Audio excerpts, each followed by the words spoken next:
रब ना करे, खुदा ना करे, वैगुरु ना करे आपको जाना पड़े किसी अस्पताल में। दिल्ली में जाके देखना, पैरासीटामोल की गोली से लेके 40 लाख 50 लाख के टेस्ट जो है फ्री है भाई साहब, कोई पैसा। और दिल्ली घाटे में भी नहीं चल रही, ये भी नहीं है कि दिल्ली घाटे में है। चलो दिल्ली इधर है, इधर की बात कर लेते हैं, इधर की बात कर लेते हैं। किसी रिश्तेदार को पूछ लेना, इधर पंजाब है, सरकारी स्कूल कैसे हो गए। किसी रिश्तेदार दोस्त को पूछ लेना अस्पतालों का। आज 140 मोहल्ला क्लिनिक खोले हैं, 2 करोड़ बंदा वहां से दवाई लेकर ठीक होकर जा चुका है। और सबसे बड़ी बात जो मैं देख रहा हूं, मेरे सामने जो खड़े हैं 70% नौजवान खड़े हैं, युवा खड़े हैं, लेकिन इनकी आंखों में उदासी है, बेरोजगारी की उदासी है। भाई साहब आपको पता है, पिछले दिनों एक रिपोर्ट आई थी जो कि सेंट्रल की एजेंसी ने रिपोर्ट जारी की है कि हरियाणा में बेरोजगारी देश की बेरोजगारी से 5 गुना ज्यादा है, 5 गुना ज्यादा। अगर देश में 7% है या 35% है, भाई साहब ये हालत कर दी हमारी।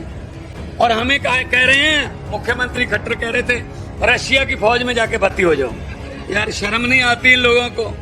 अपने बेटों को, अपने बच्चों को क्यों नहीं फौज में भर्ती कराते, रशिया के फौज में? और यहाँ अग्निवीर 3 साल बाद 18 साल का बच्चा भर्ती होगा, 3 साल के बाद वो रिटायर होके आ जाएगा। मतलब वो अपने घर में वो सांप का मतलब एक्स कहलाएगा, उसका बाप नौकरी कर रहा होगा, उसका बाप तो कहीं क्लर्क लगा होगा, वो तो 58 की उम्र में रिटायर होगा ना, उसका बेटा 21 के बाद क्या करोगे भाई साहब? अब कह रहे हैं अग्निवीरों को नौकरी भी देंगे। अरे यार अग्निवीर ही रख लो पहले उनको, जब तक वो काम करना चाहते हैं। कहते जब वापस आ गए तो उनको नौकरी देंगे। भाई साहब झूठ नहीं बोलता, जिम्मेदारों का बच्चा हूं और खेती धरती से जुड़ा हूं, मिट्टी का बेटा हूं, झूठ नहीं बोलता।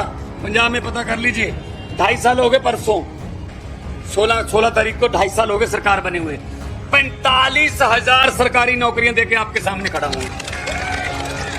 और एक को भी पूछ लेना, किसी का 1 रुपया भी लगा हो, रिश्वत का 1 रुपया, या किसी की सिफारिश लगानी पड़ी हो किसी एमएलए की, भाई साहब। दोस्तों 3,45,000 तो सरकारी हो गई, 3 लाख जो हमारा टाटा स्टील आ गया, वर्धमान है, वहां पे फ्रेडनबर्ग है, बर्बियो है, बहुत सी बड़ी बड़ी कंपनियां आ गई पंजाब में काम करने के लिए, क्योंकि अब रिश्वत नहीं चलती, उनको तंग नहीं करता कोई फैक्ट्री को चलाने के लिए, कोई पैसे नहीं लेता उनसे। 3 लाख लड़के लड़कियों को उनमें जो 2.5 साल में नौकरी उनको मिली। ये होता है काम। अरविंद केजरीवाल ने 10 लाख, अब तक 8 साल हो गए उनके, 10 लाख बच्चियों को प्राइवेट सेक्टर में नौकरी दिलवाई है। तो मतलब काम करना हो तो सच्ची नीयत से हो जाता है, नीयत साफ होनी चाहिए। बस इनकी नीयत साफ नहीं है। पहले कहते थे डबल इंजन, बीच में से खट्टर इंजन खटारा हो गया, खराब हो गया एक इंजन, फिर नया इंजन लगाया एक तीसरा, उस इंजन को पता ही नहीं कौन सी पलटी पे चलना है। वो कहता मैं इधर जाऊंगा, पार्टी कहती है इधर जाना है। तो भाई साहब इनको कुछ नहीं पता चल रहा। और इधर भी आम आदमी पार्टी है पंजाब, इधर दिल्ली में आम आदमी पार्टी है, हरियाणा भी आ गया ना। अगर आपको दिखाएंगे बिजली कैसे फ्री होती है। दिल्ली और पंजाब में 90% घरों को बिजली का बिल नहीं आता, 90% घरों को बिजली का बिल नहीं आता। फोन करके पता कर लो भाई साहब। और बिजली बोर्ड भी घाटे में नहीं है, नियत से चल रहा है काम। लीकेज बंद कर दी, भ्रष्टाचार बंद कर दिया। तो सतीश यादव जैसे जो नेता हैं, जो आपके दुख सुख को जानते हैं, उनको चुनिए, उनको चुनिए। वो आपके तो अरे भाई साहब, अब राजे जो सोने के चमचे लेके मुंह में पैदा हुए हैं, उनको क्या पता गरीबी क्या होती है। इतनी धूप में खड़े नहीं हो सकते वो, इतनी धूप में नहीं खड़े हो सकते वो। जा तो ऊपर छतरी ताननी पड़ेगी, छाता करना पड़ेगा ऊपर, या फिर नींबू पानी लेके आना पड़ेगा। ये तो हम ही हैं भाई साहब, जो पके हुए हैं, धूप में पके हुए हैं।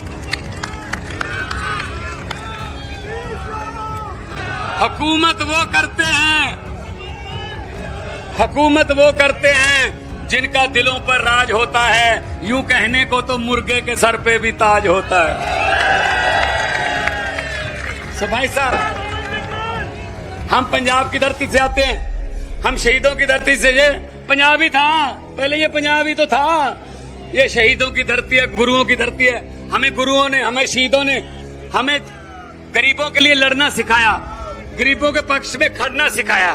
हम वो लोग हैं। इसलिए ये क्या सोचते हैं, ये भाई साहब ये सोचते हैं 4.5 साल बाद एक लॉलीपॉप दे दो, जनता भूल जाती है कि 4.5 साल पहले, 4.25 साल पहले क्या हुआ था। सिर्फ याद उनको वही रहता है, आखिरी वाले 3-4 महीने। अभी आपको लॉलीपॉप दिया ना, ये तो वो बात हो गई ना। अभी सिलेंडर सस्ता किया ना 100 रुपए, वो बात हो गई ना। किसी के घर पे शादी थी लड़की की, अच्छा खाता पीता घर था, वेल ऑफ थे, कले लाडली बेटी है, धूमधाम से शादी करेंगे, तो लड़की के लिए जेवरात खरीद लिए, बड़े बड़े टीवी खरीद लिए, सोफा सेट, ये वो सब खरीद लिया। कल बारात आनी थी, आज रात को डाकुओं को पता चल गया, डाकू आ गए, डाकू ट्रक लेके आए, पूरा दाज का सामान जो था, दहेज का लड़की को देना था, सब सोने के जेवरात ये वो सब ट्रक में भर लिए। लड़की का परिवार एक कमरे में बंद कर दिया। ट्रक में भर के जब चलने लगे तो डाकुओं का सरदार बोला, 1 मिनट ठहरो, लड़की का परिवार कौन से कमरे में है? बोले सरदार इस कमरे में। खोलो, कमरा खोला, अंदर परिवार डरा बैठा। लॉलीपॉप देखो कैसे देते, याद रखना रेवाड़ी वालों के, भगवंत मान सुना के गया था। तो डाकुओं के सरदार ने कहा, किस लड़की की शादी है? लड़की बेचारी डरी डरी उठी, जी मेरी शादी है। तो डाकुओं के सरदार ने जेब में हाथ डाला, 100 रुपए का नोट निकाला, उसको देके उसका सर पे हाथ परोस दिया कि बेटा जीते रहो, आपको खुशियां मिले, आप सुहागन रहे, आपको सारी खुशियां दुनिया की, भाई आपकी जोड़ी सलामत रहे। चले गए ट्रक लेके लूट के। अगले दिन पुलिस आई, भाई साहब कोई घर का, लड़की के घर का कोई बंदा भी डाकुओं के खिलाफ FIR लिखाने को तैयार नहीं हुआ। कहते लूट के चाहे ले गए, बंदे बड़े अच्छे थे, 100 रुपया शगन दे गए। ये करता मोदी, 4.25 साल लूटता है और जाते जाते 100 रुपए का सिलेंडर वाला शगन दे देता, हम खुश हो जाते हैं, 100 रुपया भाई 100 रुपया। ये इनके जुमलों में मत आना। तो मैं तो यही कहता हूँ ये जुमले सुनाते हैं। मैंने तो पार्लियामेंट में भी बोल दिया था, मैंने कहा मोदी जी 15 लाख की रकम लिखता हूं तो कलम रुक जाती है। आ गया 15 लाख आपका? पंजाब में भी नहीं आया। 15 लाख की रकम लिखता हूं तो कलम रुक जाती है। काले धन के बारे में सोचता हूं तो स्याही सूख जाती है। अब तो हर बात ही जुमला निकली। अब तो ये भी शक है क्या चाय बनानी आती है? मुझे लगता है चाय भी नहीं बनानी आती होगी, ये भी झूठ ही होगा। तो इसीलिए मैं कहने आया हूं, भाई सतीश यादव का 3रे नंबर पर बटन है, मशीन में 3रे नंबर पर है, लेकिन आना पहले नंबर पर है।